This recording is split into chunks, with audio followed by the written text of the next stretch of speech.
नमस्कार फ्रेंड्स, मैं प्रियंका। मेरे चैनल में आप सभी का बहुत बहुत स्वागत है। आज की इस वीडियो में मैं आपको सोमवती अमावस्या की कथा के अनुसार ही वर्णित की गई खास बातों के बारे में, साथ ही साथ कुछ खास नियमों के बारे में बात करने वाली हूँ।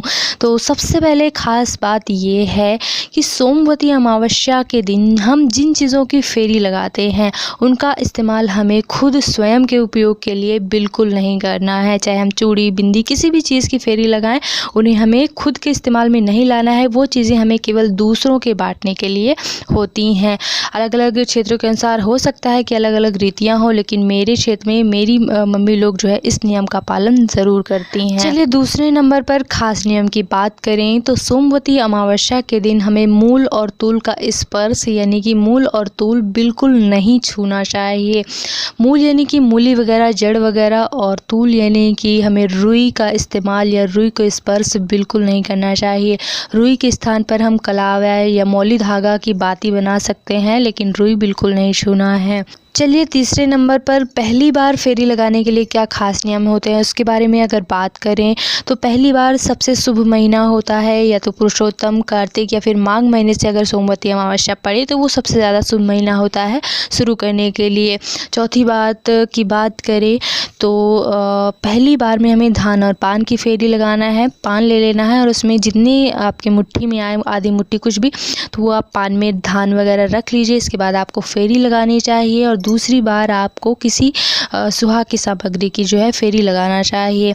वहीं पाँचवें नंबर पर अगली खास नियम की बात आती है कि जब भी आप पहली बार फेरी लगाते हैं तो जोड़े में लगानी चाहिए, यानी आप ही की तरह कोई और भी नया फेरी लगाने वाला आपके साथ ज़रूर होना चाहिए।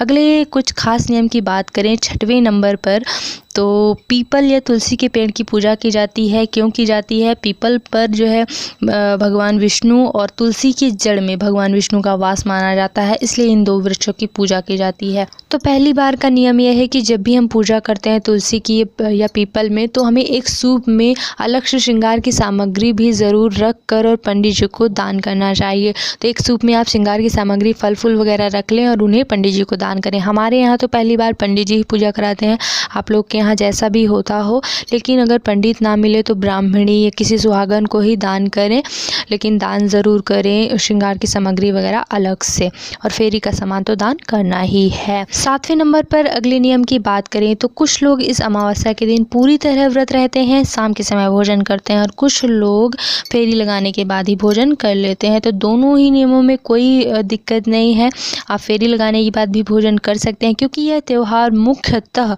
दान के लिए है। दान ज़रूर करना चाहिए। तो मायके ससुराल में मेरे दोनों चीज़ें ये होती हैं, लेकिन मेरे अनुसार अगर आप व्रत रह लें तो और भी अच्छा होगा, जैसा आपको सही लगे। आठवें नंबर की खास बात करें तो सोमवती अमावस्या के दिन हमें फेरी लगाने के लिए ज़्यादा से ज़्यादा सुहाग की सामग्री का चुनाव करना चाहिए।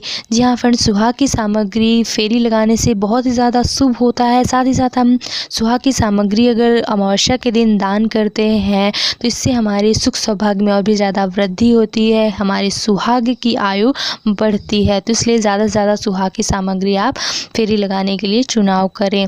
अगले नियम में हम रखते हैं 9वें नंबर पर कि हमें मौसमी फलों का चुनाव जो है सोमवती अमावस्या में फेरी लगाने के लिए करना चाहिए। जी हाँ फ्रेंड्स, मौसमी फल से अगर हम फेरी लगाते हैं तो ये और भी ज़्यादा शुभ फल देने वाला होता है। तो मौसमी फलों की आप फेरी लगाएं, मौसमी चीज़ों की लगाएं, जैसे ठंडी है तो ठंडी वाली चीज़ों की लगाएं।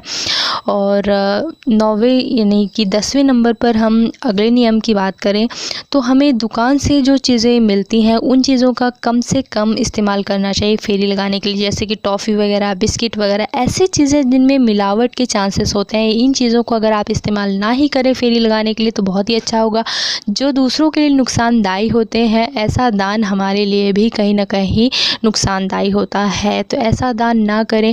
ऐसा चीज़ प्राकृतिक रूप से आप चुनें जो आपके लिए और भी ज़्यादा पुण्यदायी हो। जैसे कि ठंडी का सीज़न है, आप लड्डू गोपाल के कपड़े, लड्डू गोपाल के पिलो वगैरह जिसमें रुई वगैरह इस्तेमाल ना की जाती हो, या फिर ठंड के किसी के काम में आने वाले कपड़े, छोटे छोटे बच्चों के या बड़ों के, ऐसी चीज़ें अगर आप मौसमी चीज़ें या मौसमी फल सुहाग की सामग्री दान करते हैं तो आपके पुण्य में कई गुना वृद्धि होती है। जी हाँ फ्रेंड्स, ये व्रत मुख्यतः दान का ही होता है और अगर आप बहुत ही अच्छी चीज़ें दान करते हैं तो आपके दान का पुण्य जो है ज़्यादा बढ़ जाता है। याद रखें, अगर आप किसी को 2 रुपए भी दान करते हैं तो किसी ने बीड़ी पी ली 2 रुपए की या फिर किसी ने जो है भगवान के लिए अगरबत्ती जला दी तो अगरबत्ती वाला आपको पुण्य ज़्यादा लगेगा। तो इसलिए ऐसी चीज़ों की फेरी लगाएं जो हर तरह से फ़ायदेमंद हो, हर तरह से आपके लिए पुण्यदायी साबित हों। उम्मीद करते हैं वीडियो आपके लिए उपयोगी रहा होगा। प्लीज़ अगर अभी तक आपने हमारा चैनल सब्सक्राइब नहीं किया है तो प्लीज़ इसे सब्सक्राइब करने के साथ साथ बेल आइकन प्रेस जरूर कर लें।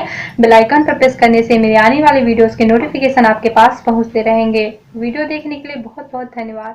ओम नमः।